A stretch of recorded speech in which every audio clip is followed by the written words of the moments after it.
Un itinerario personal y familiar acompañados por la psicología y la espiritualidad. Psicoespiritual, el podcast. Presentado por Psicodata Venezuela, la Escuela de Psicología y la Parroquia María Trono de la Sabiduría de la Universidad Católica Andrés Bello.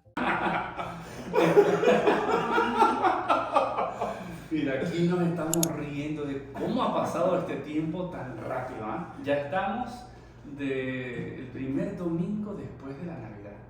De verdad que estos días, este año, cómo se ha pasado, pero seguro que ha sido un año lleno de muchas bendiciones, ¿sí? Y por eso damos gracias a Dios por todas las bendiciones que ha ido poniendo en nuestras vidas, e incluso por todas las adversidades que hemos vivido. Seguro que siempre se han abierto puertas, que ha habido ángeles. Y por eso hoy, en este primer domingo después de la Navidad, celebramos el Día de la Sagrada Familia. Un día especial porque además lo hacemos en el mes de diciembre, en donde es el mes de la familia. ¿Sí? Diciembre es, Navidad es familia, Ayaca es familia, ¿sí? Familia es encuentro. Así que es para darle gracias a Dios en este tiempo. Y qué bueno que hacerlo con esta festividad. Por eso lo primero que vamos a hacer es leer el Evangelio que corresponde. Evangelio según San Lucas, capítulo 2, versículos del 41 al 52. Los padres de Jesús solían ir cada año a Jerusalén para las festividades de la Pascua. Cuando el niño cumplió 12 años, fueron a la fiesta según la costumbre. Pasados aquellos días, se volvieron, pero el niño Jesús se quedó en Jerusalén, sin que sus padres lo supieran. Creyendo que iba en la caravana, hicieron un día de camino. Entonces lo buscaron y al no encontrarlo, regresaron a Jerusalén en su busca. Al tercer día lo encontraron en el templo, sentado en medio de los doctores, escuchándolos y haciéndoles preguntas. Todos los que lo oían se admiraban de su inteligencia y de sus respuestas. Al verlo, sus padres se quedaron atónitos y su madre le dijo: «Hijo mío, ¿por qué te has portado así con nosotros? Tu padre y yo te hemos estado buscando llenos de angustia». Él les respondió: «¿Por qué me andaban buscando? ¿No sabían que debo ocuparme en las cosas de mi padre?». Ellos no entendieron la respuesta que les dio. Entonces volvió con ellos a Nazaret y siguió sujeto a su autoridad. Su madre conservaba en su corazón todas aquellas cosas. Jesús iba creciendo en saber, en estatura y en el favor de Dios y de los hombres. Palabra del Señor. Aníbal, yo tengo que confesar varias cosas hoy, así que me vas a hacer una absolución pública, porque hay varias cosas que en la preparación de este día, de este podcast, hay varias cosas que no, incluso creo que estoy recogiendo el espíritu de mucha gente. Porque estamos celebrando el Día de la Sagrada Familia, y cuando nos ponen una lectura, es una lectura donde ya Jesús tiene 12 años, pero todavía no hemos tenido la Epifanía, ¿no? Entonces, al principio eso como que cuesta, porque uno como que el tema de la continuidad, de las etapas, de respetar los procesos, eso es un punto clave. Por eso, porque hoy es el Día de la Sagrada Familia, y además leyendo una lectura que nos lleva para otra época. Exactamente, Dani. Fíjate que es muy interesante porque la Sagrada Familia ha sido una fiesta que ha evolucionado. Comenzó aproximadamente en el siglo XIX, entonces en Canadá. Esta fiesta, que comenzó siendo solamente en Canadá, después con el Papa León XIII, pasó a ser una fiesta para la iglesia, pero se celebraba después de la Epifanía, seguía la continuidad del Evangelio. Con el Papa Pío XI, después del Vaticano II, hubo una modificación y la fiesta se pasó entonces al primer domingo después del nacimiento de Jesús, ¿sí? Para darle más realce a esa celebración. Hemos tratado a lo largo de toda esta semana las lecturas, pero hoy, además de considerar la lectura, hay que considerar también unas fechas que son muy especiales. Y eso es nuestra vida. Nuestra vida supone elementos que van siendo cotidianos, pero también elementos festivos, ¿no? Entonces, es ponerle luz. Yo creo que una de las cosas que sí creo cuando íbamos preparando tú y yo antes este episodio, algo que comentábamos, es que bueno, que además del contenido propio de la lectura y de la fiesta, también hay que estar muy pendiente de bueno, el cómo nosotros nos aproximamos. Y cómo, por eso te voy a decir, te voy a insistir, me tienes que absorber varias veces a lo largo de este episodio. Vamos a tener cuatro puntos clave que queremos desarrollar de esta lectura, pero al mismo tiempo de esta fiesta. La primera, de acuerdo a la lectura tan sabrosa que hemos leído, que hemos escuchado, dice, los padres de Jesús solían ir cada año a Jerusalén para las festividades de la Pascua. Mira, varias cosas con respecto a esto. Primero, como hemos dicho en otro episodio, los judíos estaban obligados a ir a 3 veces a Jerusalén por 3 fiestas importantes. Si vivían muy lejos, al menos una, sobre todo esta de la Pascua. Entonces, allí nos encontramos con la familia de Nazaret yendo a Jerusalén con un Jesús que ahora tiene 12 años y con 12 años ya está a punto de pasar a la madurez, a la adultez en el mundo judío, que es donde se pasa de ser hijo de los padres a ser hijo de la ley. Que eso es lo mismo todavía hablaba en el episodio anterior de María, que ya pasó a la adultez, se calculaba que tenía 12, 14 años, ¿no? Entonces, bueno, nos habla de eso. ¿Qué significa ser hijo de la ley? Una de las cosas que, bueno, en los apuntes tuyos y, bueno, incluso lo que manifestaba en el episodio anterior y en el episodio actual.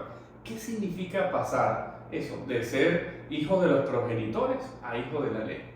Bueno, para el judío, cuando se llegaba a la adultez, ya se aprendía a vivir respondiendo y correspondiendo a Dios a través de las leyes. Para ellos era un modo de hacer la voluntad de Dios. Ahora, ¿cómo se consigue la voluntad de Dios en el día de hoy para nosotros hacerla realidad? Y es allí donde entra un tema interesante que es el discernimiento.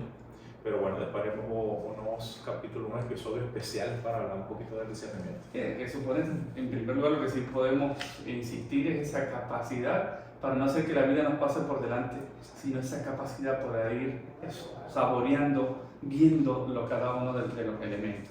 Pero en este punto, Aníbal, además de poder ver estos elementos explicativos, yo creo que hay 2 grandes lecciones para lo que supone la fiesta hoy de la Sagrada Familia.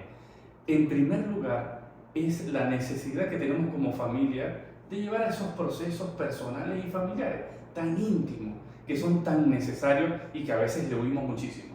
Porque bueno, ese tema de esos diálogos, esas expresiones tan importantes que tenemos que hacer, a veces hay familias que son muy expresivas, pero hay otras familias que son muy recatadas y a veces hacen más cosas afuera que en la propia familia. Entonces, bueno, lo que supone ese cultivo de esa interioridad familiar e incluso esa interioridad personal.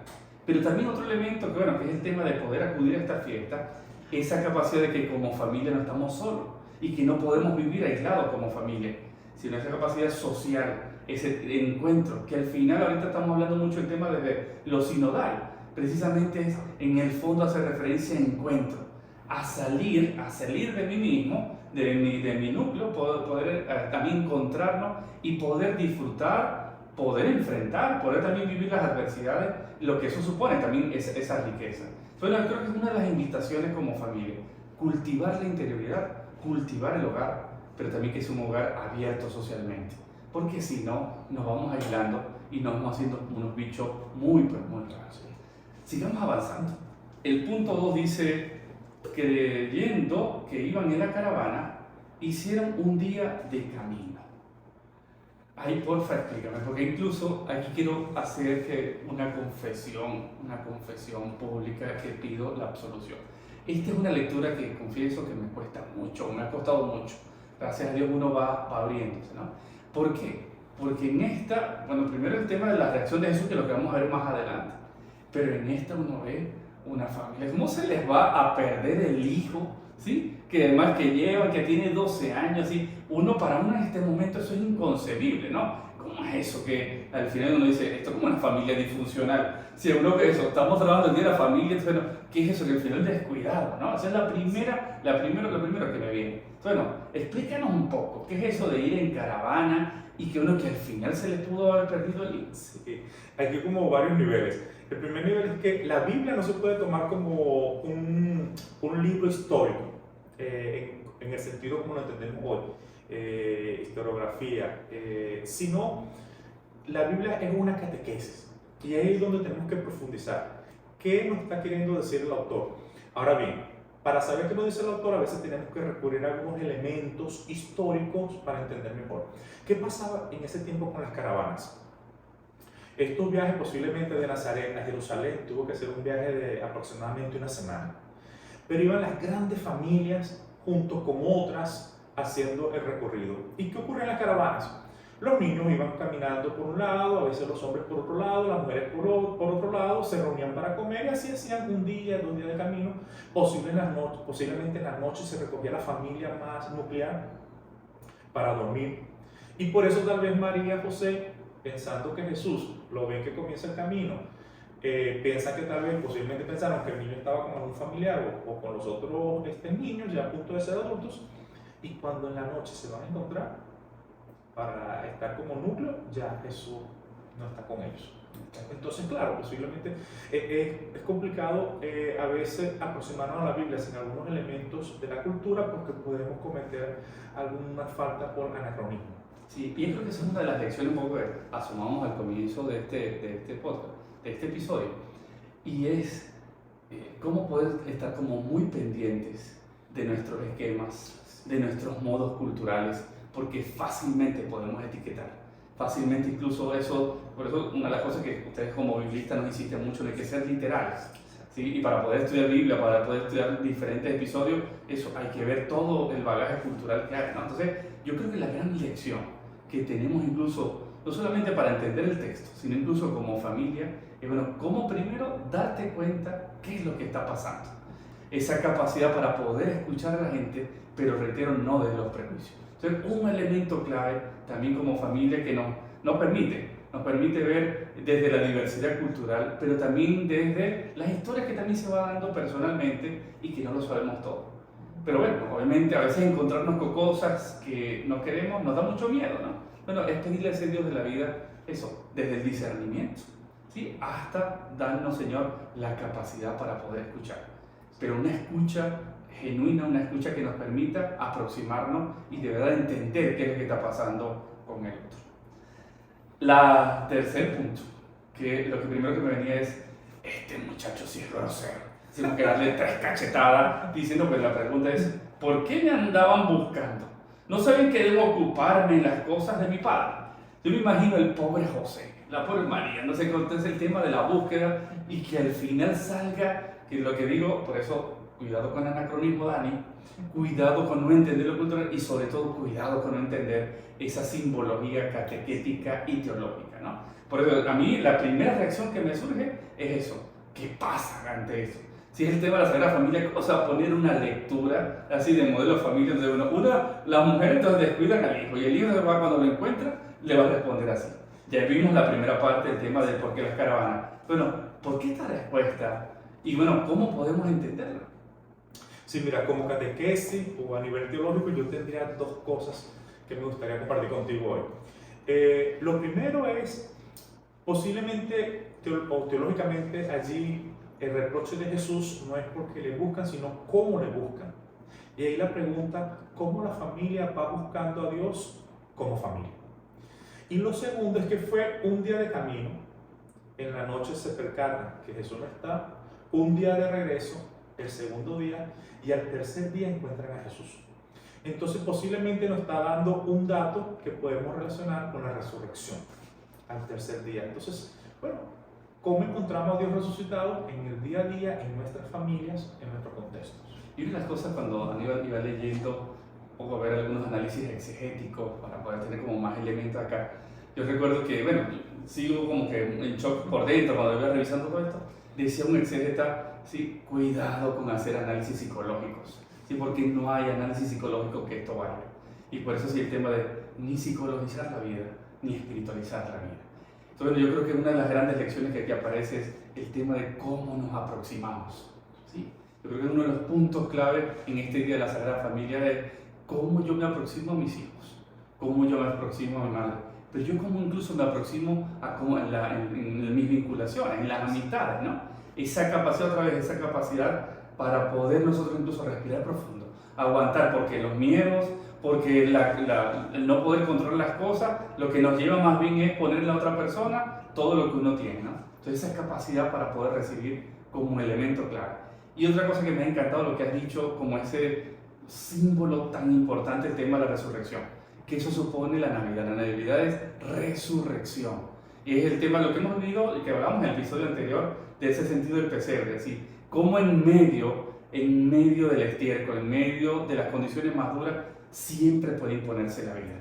Siempre puede imponerse la vida. Entonces, por eso, pidamos a ese Dios que nos bendice, a ese Dios lleno de luz, que en esta Navidad, eso, con todo lo que hemos disfrutado en estos días, que nos dé la gracia de sabernos aproximar. Y que en el año 2025 no sea la incertidumbre la que tenga la última palabra, no sea el sufrimiento el que tenga la última palabra, no sean nuestros miedos los que tengan la última palabra, sino realmente esa capacidad para dejarnos sorprender, como decíamos, y esa capacidad para darnos cuenta de quién tenemos delante y ante los acontecimientos que tenemos delante. Mira, otra frase, y es la última, es: su madre conservaba en su corazón todas aquellas cosas. ¿Qué significa esto? Aquí me quiero quedar solo con un verbo. Hay un verbo, conservar, en griego, desde mi interpretación, hace referencia a un mantener con una temporalidad. Entonces, María no entiende todo de buena a primera, sino que con el tiempo se va preparando el fruto para entender lo que Dios le está diciendo. Y eso ocurría con la catequesis en los primeros siglos. El catecúmeno no entendía todo, sino que era un proceso que se tenía que respetar. Entonces, allí vemos a María respetando su proceso para entender lo que está ocurriendo. Y ahí es súper clave ese tema de ese respeto, ¿sí?, a los ritmos de la gente, a los ritmos de los hijos, a los ritmos de la familia, a los ritmos de cada uno de nosotros. ¿Cómo puedo entender? A mí me viene incluso la imagen de los discípulos de Maús, ¿sí? Cuando vienen los discípulos que están heridos, están tristes, están llenos de miedo, por la persecución que podían tener. Y bueno, se les acerca el mismo Jesús resucitado, se encuentra con ellos, le iba explicando las escrituras y todavía tienen la cacha de insultarnos. Si tú eres el único idiota que no sabe, que es la típica respuesta de uno, que no sabe cómo aproximarse, ¿no? Pero sin embargo ese Jesús que hoy nace, que en el resucitado iba apareciendo con toda la delicadeza, respetando el proceso de cada uno, ¿no? Pero es pedirle a ese Dios de la vida que nos lleve a poder respetar incluso a los de uno. Porque cuando uno está en duelo, uno tiene que saber que esto es como una montaña rusa, que hay momentos en donde no me siento bien, hay momentos en donde me levanto, y sobre todo, si también en los otros, cómo poder respetar los procesos. A mí siempre me viene, gracias a un amigo que seguro que está viendo este episodio, una vez me comentaba por una situación que estaba viviendo y me trajo una frase de Kierkegaard que dice: la vida se vive hacia adelante, pero solo se entiende hacia atrás. Entonces hay cosas que en la vida no vamos entendiendo, en el momento no lo entendemos, pero cuando miramos atrás, cuando discernimos y vemos todos los elementos, es donde dice: mira, ya voy entendiendo. Entonces, pidámosle a la Virgen María que nos dé esa gracia de también saber conservar esas cosas en el corazón, y que no sea la ansiedad, que no sea la impulsividad la que tenga la última palabra, sino que nos permita ir saboreando, yendo al ritmo que podamos y respetando los procesos de la gente. Finalicemos este sabroso episodio con esta oración para que nos llenemos de familia, nos llenemos de luz, nos llenemos siempre de esa bendición de Dios.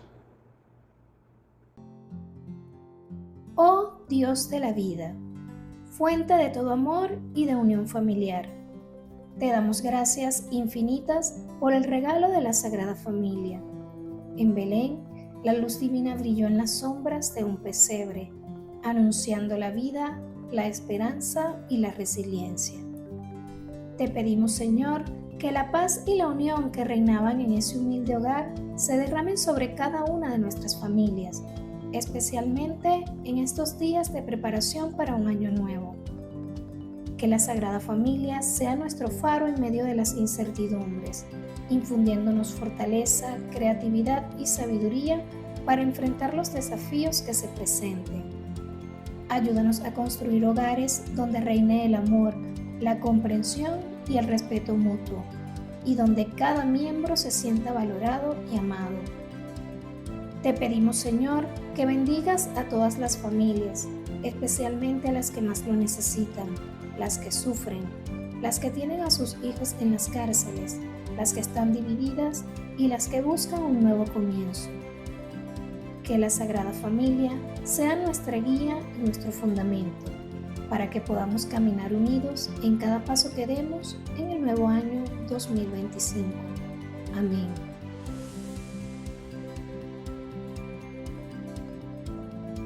No olvides suscribirte, darle like y compartir con tus seres queridos y en tus redes sociales.